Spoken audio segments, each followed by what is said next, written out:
welcome to another episode of Beyond the Black Rims. I'm Mars Girl. I'm Josh Knight the First. And this is Season 6, Episode 8. Or Episode 126 if you're counting. It has been a couple of weeks since our last episode. It's been 2 weeks. And I know that we've had to take 2 breaks already this season.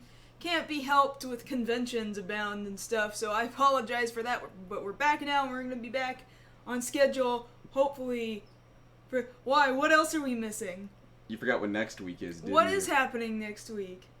What's the one story we lead off with every week, Kaylin? Are we not doing a show because of it? Yeah, because we'll be getting out of the theater right around the time we're doing basic setup. We're taking another break next week? Well, maybe we should do just another show, like a Friday show next week. To make up for it. Well, we'll see what happens. Thank you, as always, to the Patreon contributors over at patreon.com/MarsGirl. And you guys make this show and all kinds of other shows just like this happen. And we've got somebody new, actually, who requested a brand new Patreon request. I've got like 4 requests lined up actually now, and I need to get them out the door, so I'm really, really excited about it. And yeah, right, it's St. Patrick's Day too. And St. Patrick's Day 2, Electric Boogaloo. Why is it Day 2? Because you said it's St. Patrick's Day 2. I said it like a movie title. I meant as well as everything else that's going on today. While I was on planes and stuff, I had a lot of people who were looking at my hair and were like, "Sure looks like you're prepared for St. Patrick's Day." And I just wanted to be like, "Nope, it's just the way I like it." And really, I didn't give them the time of day because it wasn't really worth it to me.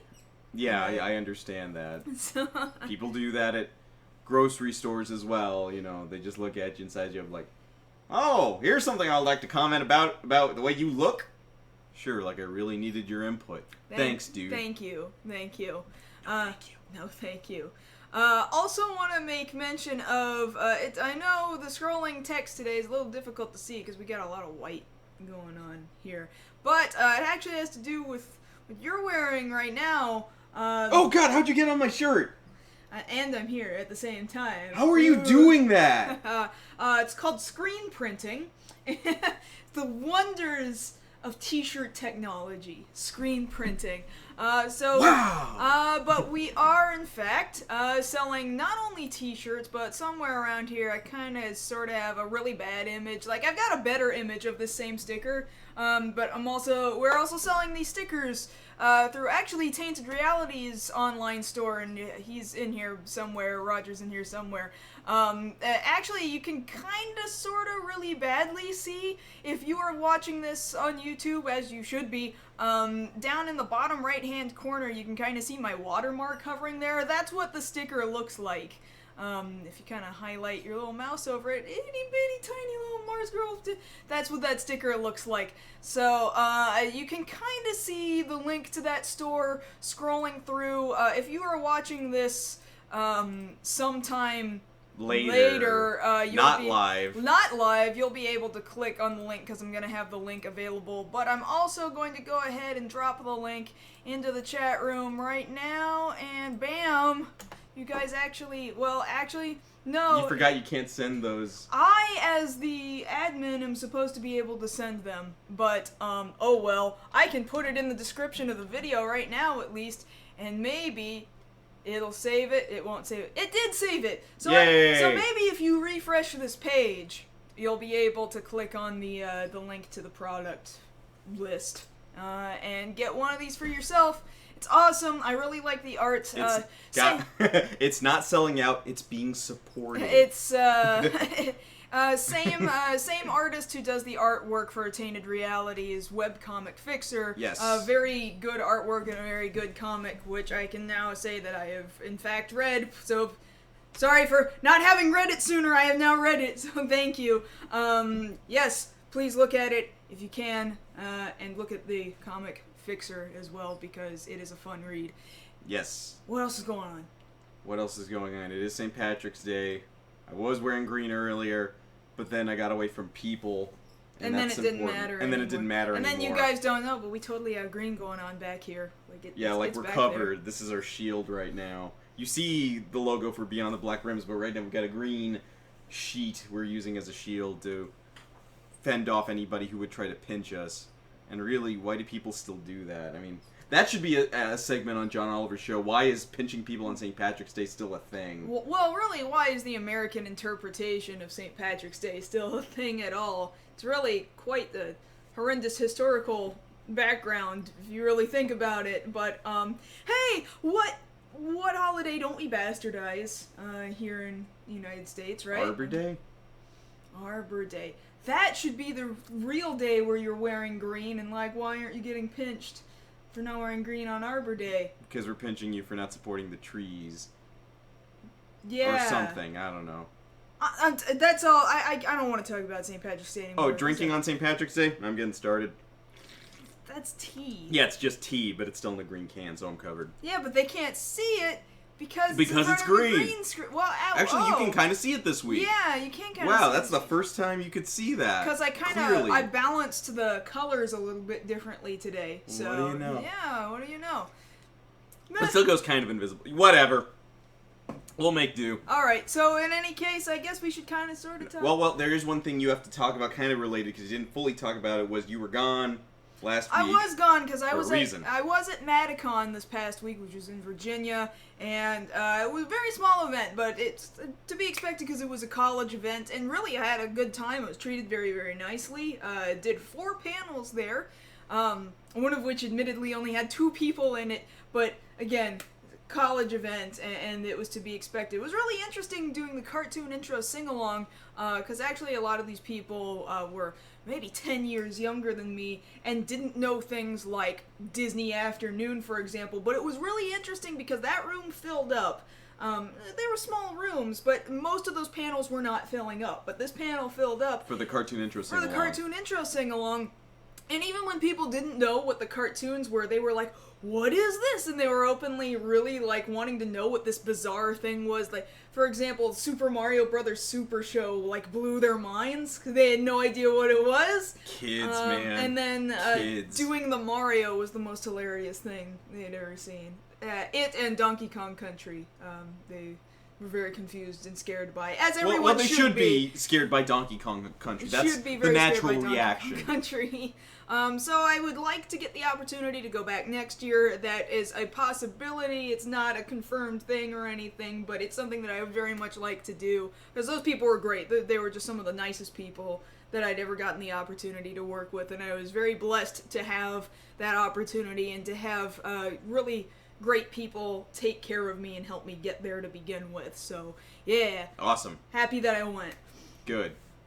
But you're back now. now. Now we should probably talk about what our actual segments for that, because we're already like 10 minutes in, and we. Yeah, this is about the right time. All so, right.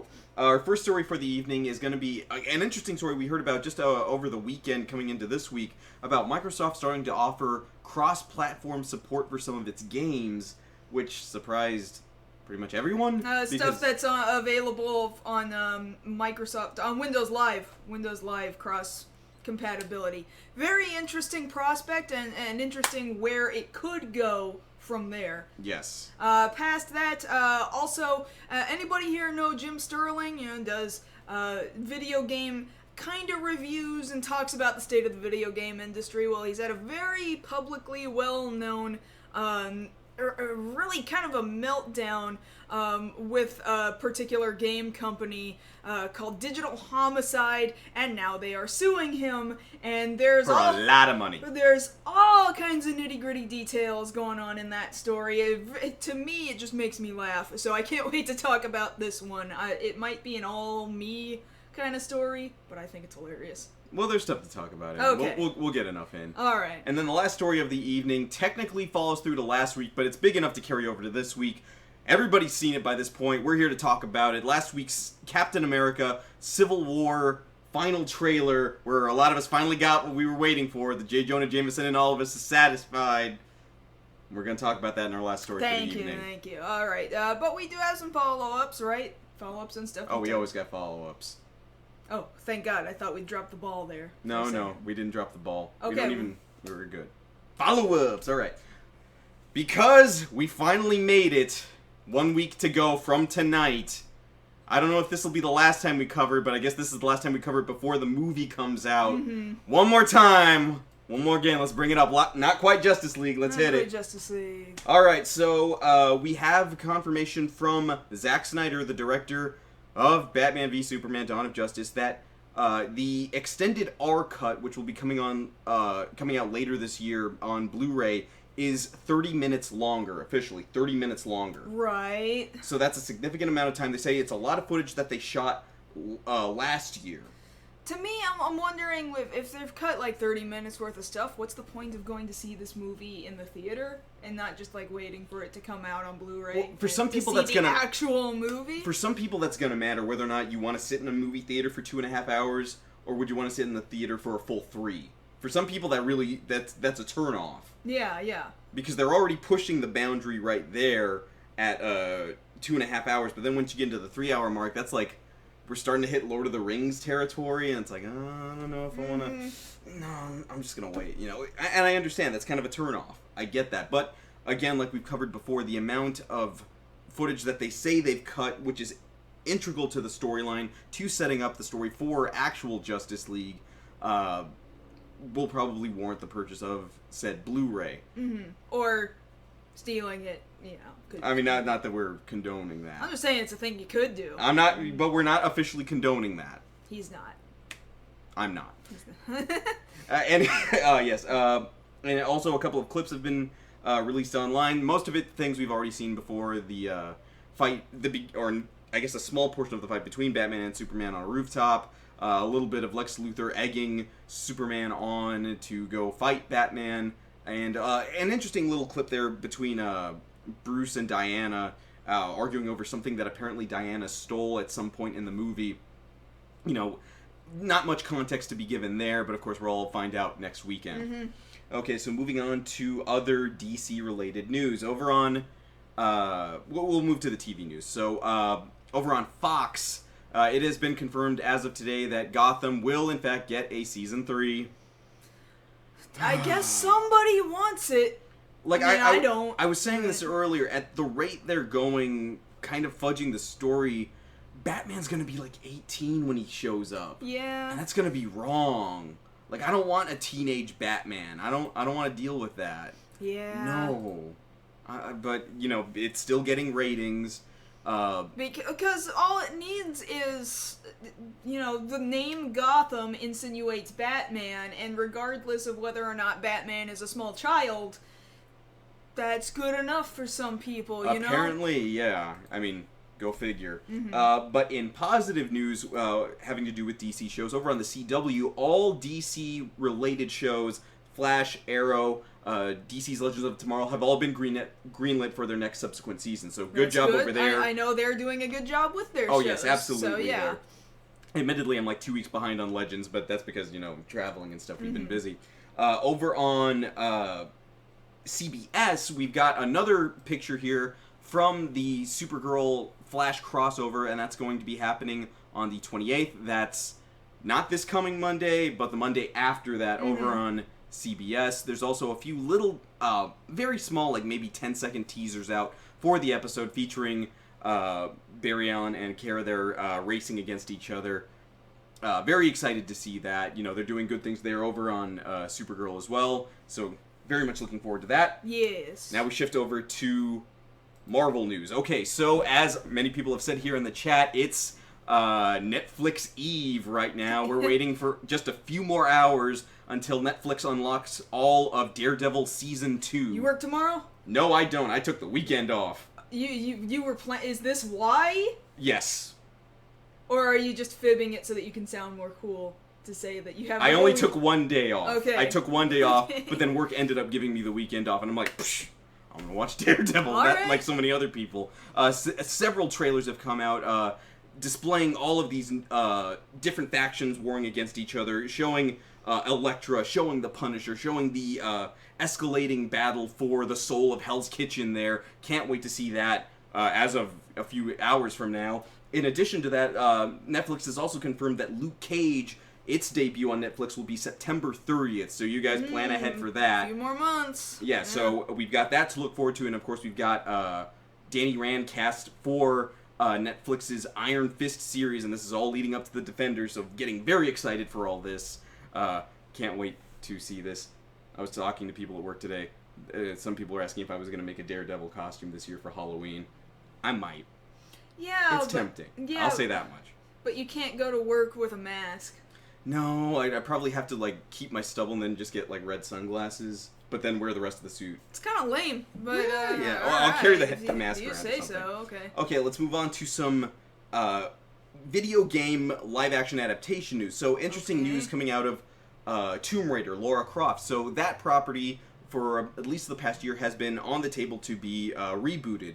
And several Again, actresses... another movie series, yeah. And several actresses are in the running to play Lara Croft, one of them being now Daisy Ridley. Yeah, I could see it. Well, especially now with reboot Lara Croft, like in the At least games... she's actually British. Yeah, at least she's actually British. At least now we've all seen from The Force Awakens and all these training videos coming out, she can totally kick some ass on her own. That's Yeah. not even a problem. I imagine she would have to bulk up only the tiniest I don't even of think bits. she needs to that Well, much. I think she's kind of twiggy. Have you seen her lately? Have you seen how much she can deadlift? I have seen how much she can deadlift. I'm saying I think they're going to want her to have more meat. Because But, I like, think that she's much pretty. more. Yeah, it's not. I'm not saying it's a whole lot. I'm just saying she's a rail, and she needs to be the slightly shapeliest rail. If you understand my meaning. Kind of, but I think she's fine as she is already. Like, I'm already on board for that. In other related news, apparently J.J. Abrams has given an update on both Portal and Half-Life as movie properties that he doesn't have much to report, just that they're still in development, but that he's the guy to look at. Once he's got something to report, he'll let us know. So, a lot of people want to get ahead of themselves on that. I'm not even Don't get gonna ahead be of thinking yourself. about it. It's not happening yet. They're just it's in the background right now. He's got a lot more stuff on his plate. Yeah. Don't worry about it. In a related story, follow-up to something we covered a couple of weeks ago with Kickstarter, specifically Funimation's Kickstarter for this new Blu-ray release of Escaflowne. They have announced their first cast member, who is Aaron Dismuke, who a lot of fans know as the original voice of Alphonse Elric from Full Metal Alchemist. So he was a child voice actor at the Before, time, yes. and now he's fully grown adult male voice actor. And now will be the voice of Vaughn.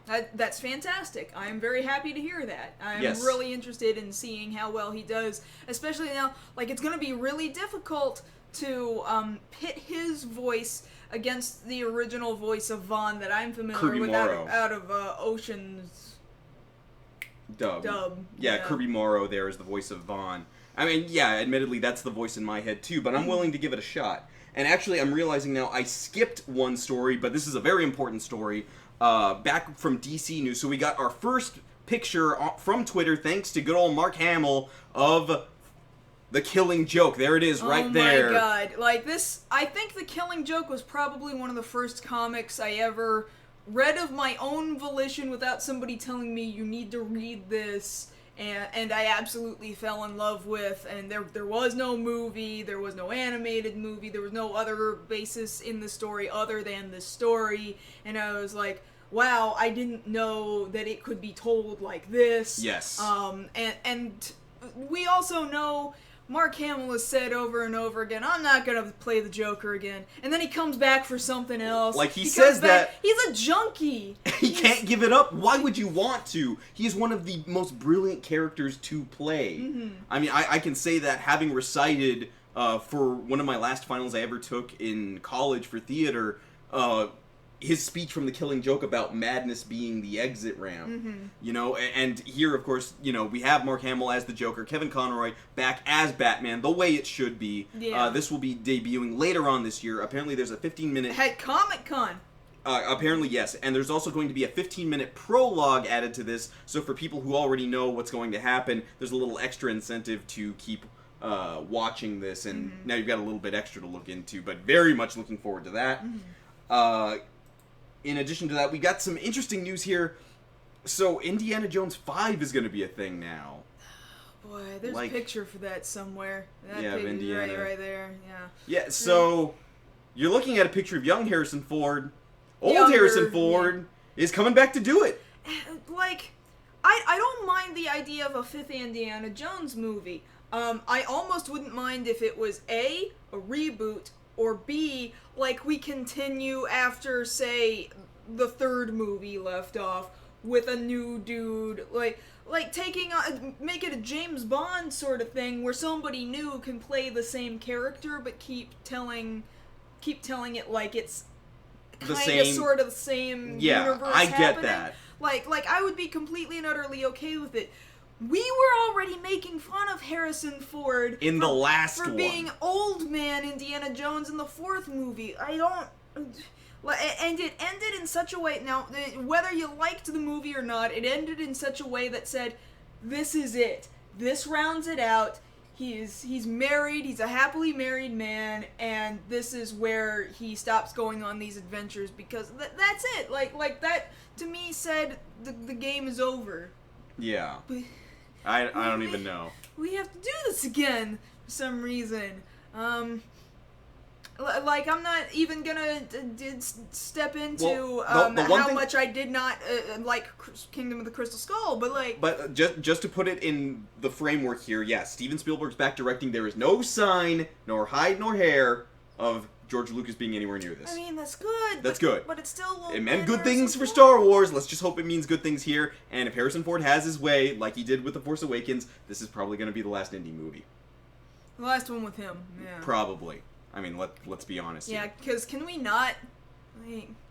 No, I'm not feeling... Okay. No. So moving on to some Tokusatsu news, we have a picture here of Hiroshi Fujioka in suit, actually, as Kamen Rider 1, Kamen Rider Ichigo, from this next movie coming out next weekend on the 27th over there in Japan.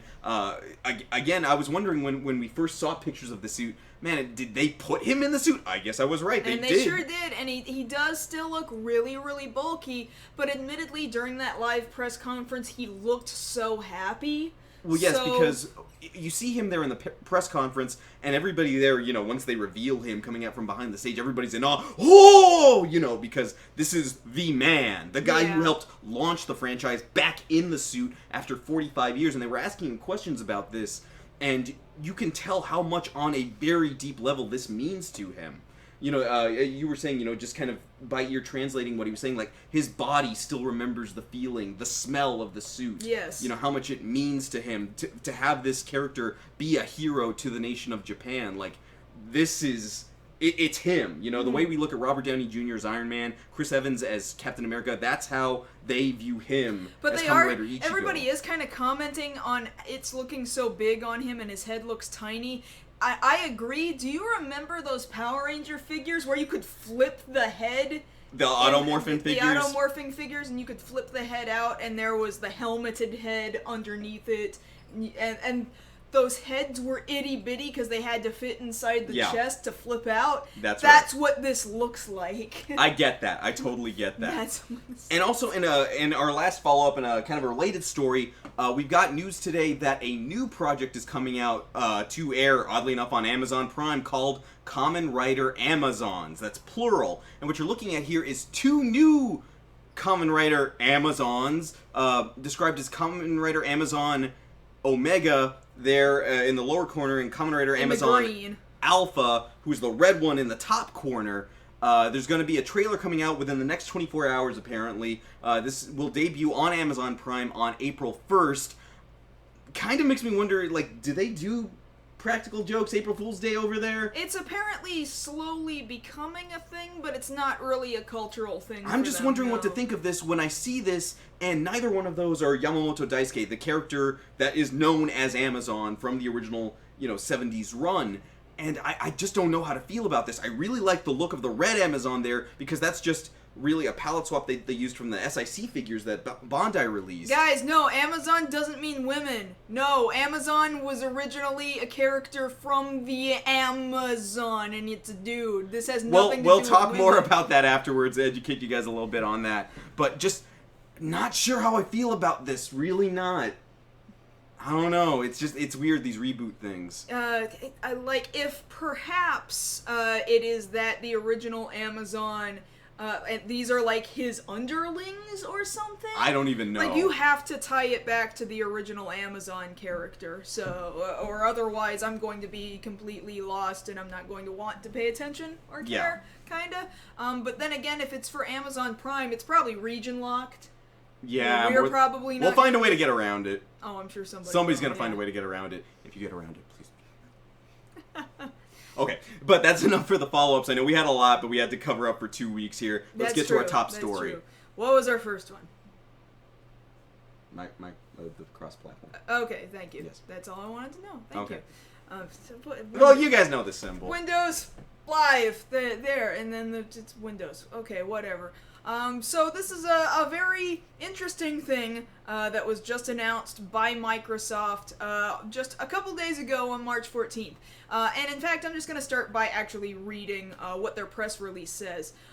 First, in addition to natively supporting cross-platform play between Xbox One and Windows 10 games that use Xbox Live, we're enabling developers to support cross-network play as well. This means players on Xbox One and Windows 10 using Xbox Live will be able to play with players on different online multiplayer networks, including other consoles and PC networks. So at the very least, and this is me speaking without quoting now, at the very least, now we're looking at the capability of, you know, being able to play Xbox Live or Windows Live games cross-platform between an Xbox One and a PC. Right. So then this press release announcement continues.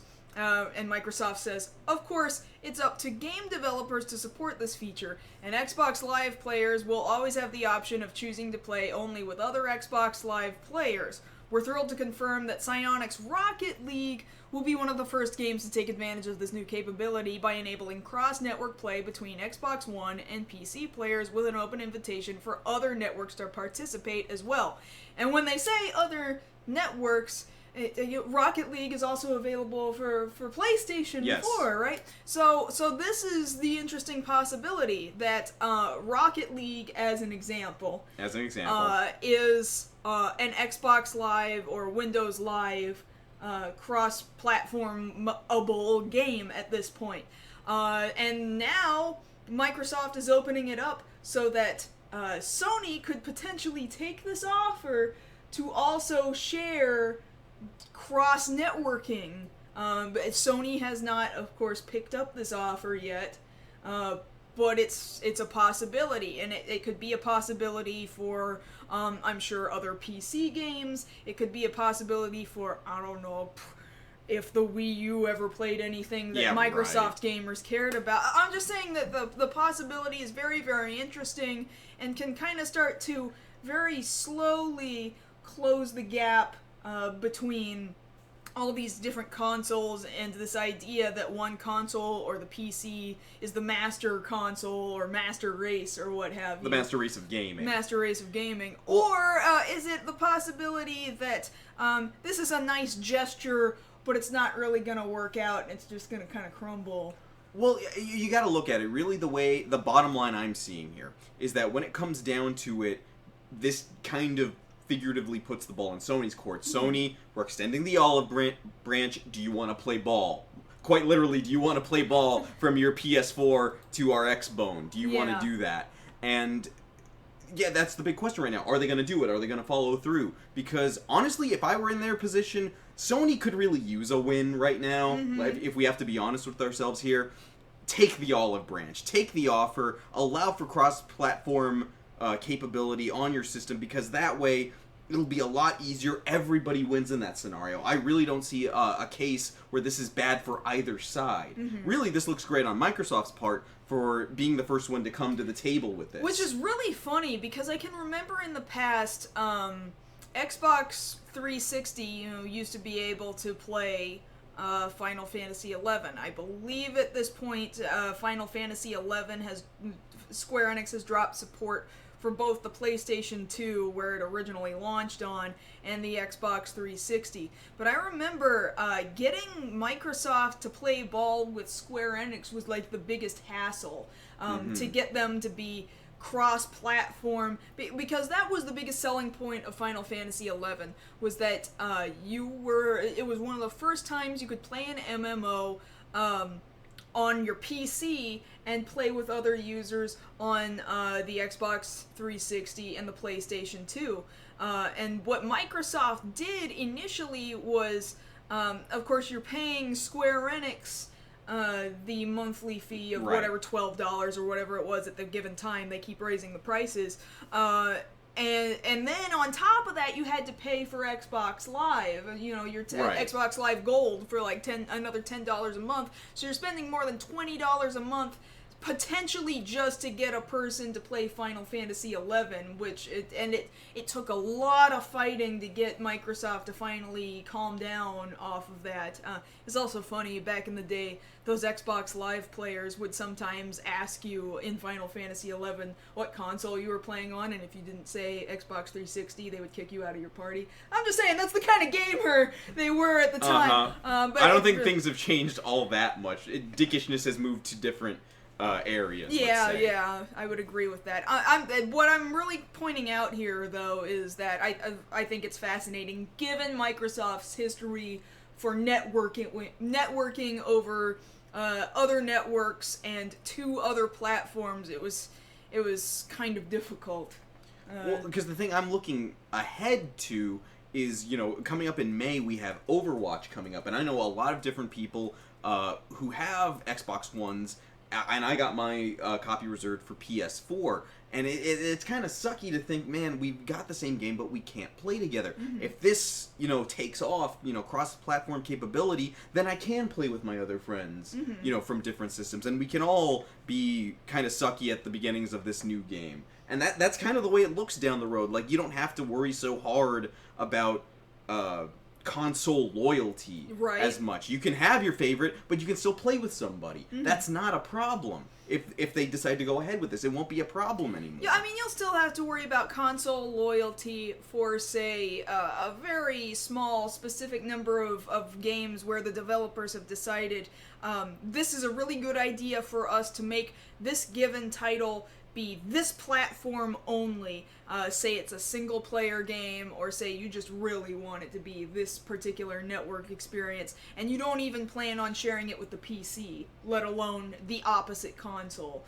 I think those games are still going to happen, therefore forcing you to buy a given console, because if they don't do that, then there literally is no reason to choose one console over another, aside from perhaps frame rate, some minor performance, which at the end of the day, I think most people would say, well, PC is still going to outperform both consoles, period, in the end. Well, because really, let's not kid ourselves here. They're playing nice by saying, oh, here's our example, Rocket League, which is fun for everybody, but let's be real, this is going to come down to FPSs. This is where it's really going to matter. Yeah. People playing those on either platform that they prefer, your PS4 or your Xbox One, because there are purists on either side for your Battlefronts, your Call of Duties, your what have yous.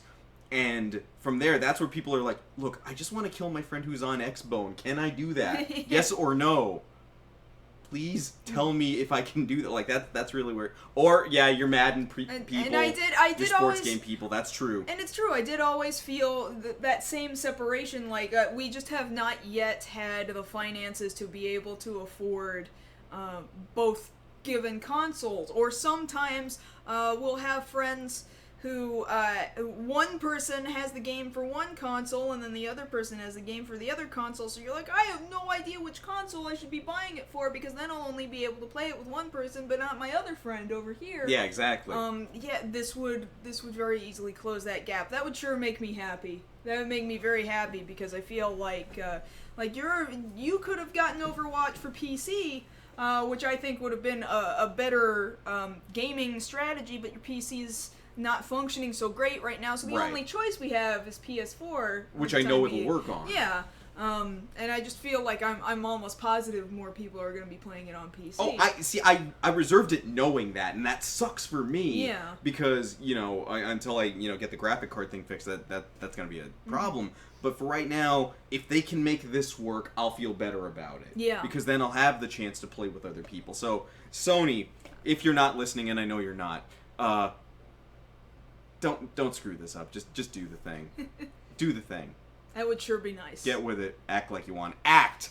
That's the important word. Act like you want it. Yeah, and do it quickly because Overwatch is coming relatively fast. And, 2 months. And, no, like less than now. Less than 2 months, yeah. So get on that. Yeah, good games are coming out, and we want to be able to play with each other even when not all of us has every single console and PC available. So that would be fantastic. Thank you. I don't know how else we can possibly elaborate upon this. Good game. Good game. GG. GG. Good game. Okay, so moving on to our second story of the evening. Now, admittedly, you know a bit more about this topic. Jim Sterling's big smug face here in the middle. Admittedly, you know a bit more about this, but I think I can provide a little bit of commentary. So you go ahead and lead off and explain to people what this situation is that Jim Sterling has found himself in. This is really freaking fascinating to me, because Jim Sterling, he's written articles across a number of different media platforms over the years and is holding down a relatively successful YouTube channel with over 300,000 subscribers. And in the grand scheme of things, compared to some Let's Players, those are relatively small numbers, but he's bigger than I am, that's for sure. So back in, 2014, he made the mistake of choosing one particular game to play for the first time on... It was on Steam, it had just been greenlit. I can't recall the name of the game right now, but it's, Slaughtering Grounds? Slaughtering Grounds, that's it. So Slaughtering Grounds was published by a group of people called Digital Homicide. And Slaughtering Grounds, he just played 10 minutes of this game. He had never played it. It was a first reactionary sort of a video. Right. Plays it for 10 minutes. He thinks it's, kind of hilariously bad and then kind of pushes it off to the side. Within a few weeks, he gets word that Digital Homicide then ripped his video, put a whole bunch of "you're seeing this text on the screen," them mocking everything he's saying, like, oh, if I'm gonna review the game, I'm just not even gonna pay attention to all the different things that it can do, and oh, if I hate the music so much, I should have just gone and muted the audio or switched it out for something else, which is a thing you can totally, they were blaming Jim Sterling for not playing the game the way they wanted him to play it upon first reactionary, and they were calling him a bad critic, and they were just being the most petty, this is a thing that you as a game developer should, never do? Right. And then he responds to that response, and they respond to his response, and this snowballs, alright? This basically becomes like Hatfields versus McCoys here. They're just trying to one-up the other. Basically, yeah, and it's absolutely ludicrous out of Digital Homicide's court, right? And speaking of court... Jim Sterling just thought the whole thing was hilarious because the games that they keep putting out, because they keep putting them out, are repeatedly bad and unpolished, and they blame Jim Sterling for absolutely all of the bad press that they ever get, never mind the fact that what they keep releasing are bad games. So yes, speaking of court, as of yesterday, Digital Homicide has sued Jim Sterling for over $10 million. This is ludicrous. And it's, they're suing him under the accounts of assault, libel, and slander.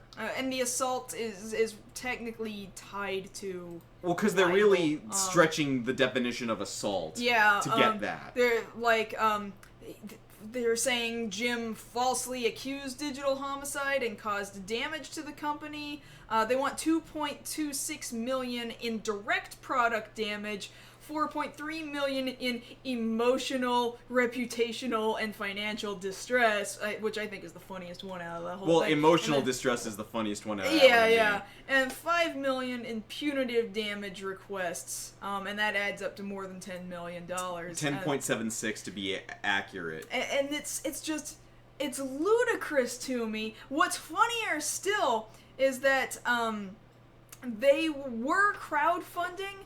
And this has been updated a couple of times. First, they were accepting crowdfunding. Well, to let's put this in context here. One, Jim Sterling rags on makes videos to rag on their product because their product sucks. Yeah. They get hurt. Their feelings get hurt. You don't like our videos. We're gonna blame you for everything that ever goes wrong because you always keep ragging on our videos. It gets to a point where Digital Homicide can't take it anymore, and they're like, you know what? You know what we're gonna Message do? for you, son. Sorry, that was my bad. Get rid of that. Sorry. You know what we're gonna do? We're gonna sue the pants off you as soon as we can afford it. Guys, we're starting a GoFundMe page. Can you help us sue the pants off this guy? Because that's basically what happened. No, it's not. You interrupted me. Okay, well, explain it back to me. It is up until the point of yeah, they start asking for the crowdfundme, but they don't go straight to GoFundMe. I believe first they were accepting PayPal donations as their method of choice for accepting these donations to pay for their lawyer and all court fees. But some people were, what is the quote? There's a quote here. Digital Homicide initially took down its crowdfunding request due to harassers donating amounts specifically to cause charges rather than donations, and chargebacks to cause financial fees. So we'll be seeking another avenue for donation. But basically what I said wasn't inaccurate, because basically they're saying, we want to sue the pants off Jim Sterling. They hire a lawyer they can't afford, so they have to crowdfund or ask for help to help sue the guy they're mad at. Did I get that right? Basically, yes. Okay, thank you. So now comes this hilarious GoFundMe in which they're asking for $75,000, and they have currently only raised $155. Somebody actually, one person is the one who gave the first 100. And only 4 people have donated. I think what is possibly my favorite comment on this page thus far is... Comments on the GoFundMe page. Is, roses are red, violets are blue, I have 75K, but none of it's for you. Well, I like the comment above it, which is just raucous laughter and good luck. And it's so funny, too, because also, you look at Jim Sterling's Twitter account, and he'll say things like, I have nothing yet to say about any legal situations. In unrelated news, I am in a very confident mood today. Yes. And I have no idea why he would feel that way. What could possibly give him that boost of confidence? And his current status is the Joker laughing maniacally. So, at the same time, too, though, I think what's also interesting is I kind of brought him up in all this stuff about where's the fair use a little while back, a couple weeks ago. He is somebody who YouTube identified as someone that they would protect, because Digital Homicide would occasionally go after Jim Sterling's videos reviewing their stuff, not because it was copyright infringing, although they used copyright takedown notices to try to remove his videos, but the reason they were doing it was totally the incorrect way of doing it. It was trying to shut up his freedom of speech. Basically, they were using copyright takedowns as a form of censorship. Yes, exactly. So YouTube has chosen to protect him in court up to $1 million. Like, that's how that fair use protection works. But I believe that this has gone kind of beyond fair use, and now at this point, since they're claiming libel or slander or whatever, this is now no longer a fair use thing. So if Jim Sterling has to go to court, like that's one, that 1 million's not gonna help him. Because I don't think they're gonna help him, and 2, that's only 1 million out of the 10 million that they're asking for, so I don't know how he's gonna win, but I personally think he's just gonna waltz into court, and the judge is gonna look at the whole thing and be like, what the hell is this, and throw the whole thing out. Well, just look at it this way, just in terms of what money we know is available, he's protected up to 1 million. They have raised $155. Yeah, that's... You do the math. I'll wait. Wait a minute. You see there? You see? So, yeah, that's, I think that's it's probably not going to happen. It's probably going to get thrown out. Hopefully it gets thrown out. I would Exactly. like to see another company that's trying to bully their way into making somebody shut up, get themselves, in fact, shut up for trying to do that mess. I hope that that's the case. Hopefully we're in a world where more and more people are not going to play that crap. Exactly, yeah. So, I guess that's all I have to say, because Good we only luck, have so Jim. much time left, and we have one more story yes, left to one go. more So, major story here. so why don't we talk about that one last major story, which is this right here, that doesn't seem to be... There it is. No, there it is.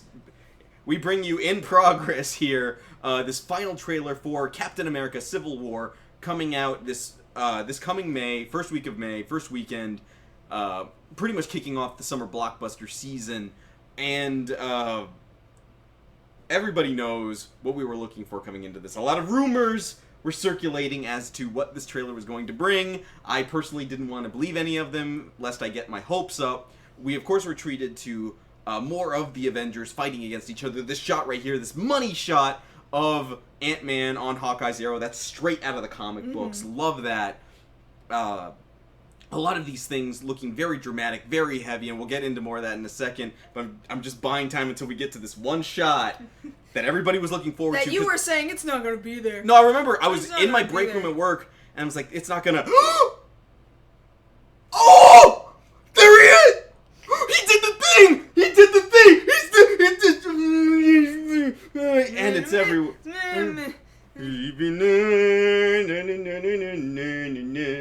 Spider-Man. Bring back Spider-Man. Throw that out there. I'm telling Okay. you, why doesn't Marvel get on that? Now is the prime opportunity to do it, and if they don't do it now, they're stupid. Bring back Japanese Spider-Man. I'm just saying, but this is about the trailer. Yeah, It's about of course this is about the trailer. So we're looking at more, right here in the corner, you can see the kill count. Knock it off. The kill counter from each of the last encounters that the Avengers have gone through, specifically from the Avengers, from Captain America, the Winter Soldier, and Avengers Age of Ultron.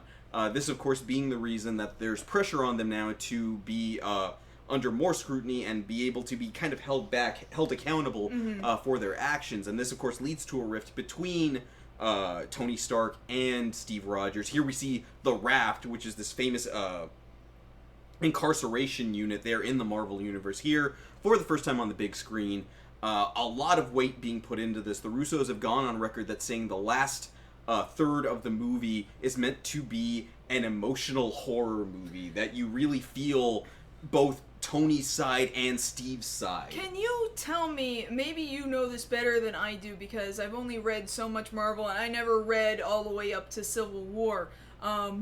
Is it true, because I heard out of maybe like 2 people in my lifetime, that the Civil War event nearly killed Marvel Comics? Depending on who you talk to, yeah. I don't personally hold that, but again, I read it after the fact. I wasn't reading it during the event. I waited for the whole thing to finish, and then I went back and started reading. Right. I don't think it'll have nearly that much of an effect, but then that could be a thing we look forward to happening once this comes out on May 6th, because some reports are saying that the ending might be viewed as controversial. Now, for anybody who's read the story, there are more than a few deaths in the comic book version of Civil War. One very notable one, and I'll tell you, it's one of the 2 people that are fighting Josh, head-to-head. don't do that. Don't do that. I'm just saying, you can look it up. Yeah, You can but look it some up. people have Point not. being, Like, don't nobody do that. knows for certain how Marvel Studios is planning to play this out. This is, of course, why we're having to wait until May 6th to see how they pull out. Now, how they pull out any number of these 5 deaths, because they say they filmed 5 different funeral sequences for the movie to throw off scoopers that were there trying to take pictures of, oh, we got it, it's this person. But that's why they filmed 5 of them, to try and throw people off the trail. So we don't know at this point. One of the things we do know is that the Russos have told us there will be several post-credits scenes to look forward to. At least 2 that we are aware of. So Not what they are, but like, that they exist. So it sounds more like a mid-credits and then a closing. Yeah, like credit. some of the movies have been doing now. Very much looking forward to that. And people aren't sure, well, which is this going to go ahead and set up? Is this going to set up Black Panther, or is this going to set up Doctor Strange? We're going to see a little bit of Guardian stuff. Like, what are we going to be treated to? Is it going to be something related to Spider-Man, now that we have finally seen he is here now in the Marvel Cinematic Universe? And, Right. And I guess we can go ahead and talk about that for a second. The look of Spider-Man, of course, is the first thing that comes to mind when you see him jump onto the screen there. Very much looking straight out of the 60s, that Jack Kirby art there on the eyes, you know, the zoom in. A lot of people surprisingly very perturbed by the fact that there's a sound effect you can hear as the eyes squint, that it's mechanical and not just naturally eye moving like, say, Deadpool. Yeah, but like, how would you... Deadpool, give me a break. Deadpool is Deadpool. Right. Deadpool is a completely different character. That's a thing that Deadpool can do. Don't need to explain it. He's essentially a cartoon character in a living human body. Right. Give me a break. Spider-Man, no, he is about this much more grounded. Let's not... By let's about not, that much. Yeah, let's not split hairs over this. I don't think it's a big enough deal. I mean, for what it's worth, I applaud their efforts here, because that was one of the biggest sticking points for a lot of people, is what's the suit going to look like? What's the suit going to look like? Especially in the wake of Amazing Spider-Man 2, which up to date was the most accurate looking Spider-Man costume we'd ever seen on screen. And here, it's not that it's not accurate, but at the same time, I'm glad they didn't try to reinvent the wheel on this one. Yeah. It looks recognizably... No, that's Spider-Man. I look at that, I see Spider-Man. There's a few extra... You know, you'll see right here, he's got a couple of extra breaks in the costume, a little bit of black on it, but otherwise, that's the Spider-Man I know. Mm-hmm. You know, he's there, he's webbing up stuff, he's jumping on things. That looks like Spider-Man to me. I think what's less exciting about Spider-Man being in Civil War is actually more that what it actually means. It means that Spider-Man came home to Marvel where he belongs. Yes. It means that Spider-Man is going to be back in the hands of the studio that cares about him. Yes. So it's less about... oh my god, the movie is suddenly made better because Spider-Man is in it and we're shoving all of these other characters in here right now, but more of that, yay, welcome home, we're gonna take care of you now. And now what they're saying, now that they're free to talk about this a little bit more, you know, from a little over a month out, is that he's going to bring a unique perspective to this battle between these two opposing sides, you know, Team Cap and Team Iron Man. He shows up somewhere in the middle, and he doesn't nearly have the baggage that both sides have, having gone through all these previous movies. The fact that, the way it serves the story is the fact that he's a 15-year-old teenager again brings a fresh perspective to both sides. Like, how are we looking to this guy who doesn't seem to have nearly as much angst or malice as the rest of us? And hopefully that'll help skew things in one direction or the other. Mm-hmm. Some people have theorized that the reason the eyes are doing what they do is perhaps there's another lesser-looking costume that he's wearing earlier on in the movie, and that this better, more recognizable, let's say, costume is the movie's substitute for the Iron Spider costume that he gets in the comic books. Because in the comic books, famously, Tony Stark gives him this red and gold teched-out outfit as incentive for, you know, things that he does in the comic book, not giving too much away, but many people have seen that costume by this point. They use it now on the current Ultimate Spider-Man series as well. If that's the case, that's the reason, you know, Tony gave him some upgrades, that's why the costume looks the way it does here. One, I get that because that's his incentive for stuff here in the movie if they want to play it that way. And two, that would explain why a 15-year-old boy, again, has a costume I can't possibly imagine he made in his aunt's house. Right. Because that's always something I've complained about, is that where do these guys get their costumes from? Mm-hmm. Like, I'll admit to having gone through the children's book department at Target this weekend, looking through the little not quite Justice League Scholastic books they have there to read. Okay, can I get any little bit of information here? And they talk specifically about Bruce having upgraded the costume through years, that it's gone through a refining process. And I'm like, okay, at least somewhere in some peripheral they address that it didn't always look the way it looked. Fine. I can live with that. Here, it's like, famously, comic-wise, Peter built that thing from scratch, and it's constantly getting ripped, and it kind of sucks sometimes. And I would like some of those issues to be addressed. That might just be the nitpicker in me, the cosplayer in me. I don't think we need to address it in Captain America's movie. Perhaps not. Save it for Spider-Man. Save it for the solo movie. Yeah. And again, that being a thing that we're not going to be bogged down with the whole Uncle Ben storyline here.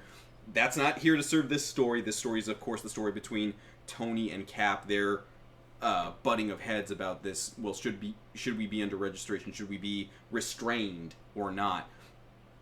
Tickets already have gone on sale now. If you haven't got yours, please go out there and get them. I know here in town they were just flying out. I took one look and a whole theater filled up within about 2 minutes.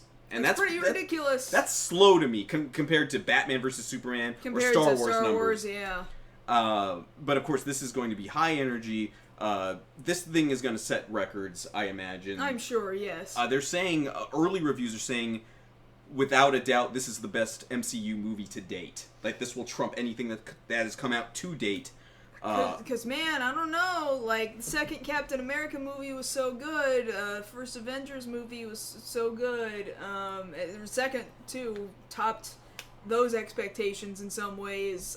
In that sense, I appreciate that it's the Russos handling this, and again, they'll be handling Infinity Wars when that comes out, Part 1 and 2. So I trust them. I trust the story that they're telling here. There's a reason they brought them back to do this story. Because they could have very easily pawned it off to any number of other, big name, high budget directors or producers to do this. But they were like, you know what? You guys told a story in this last movie. Yeah, it was comic book characters, but it felt like a real, honest to goodness drama and all this. And I loved that. And I believe that's what they're going to bring here, even though there's flashy costumes and giant fights.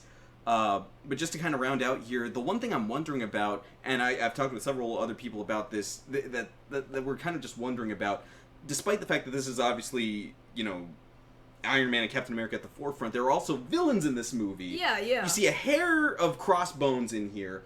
And then, of course, we know that there's Baron Zemo in this movie somewhere, who we have seen none of. Not a single frame, not a costume shot on the rack, nothing. Yeah.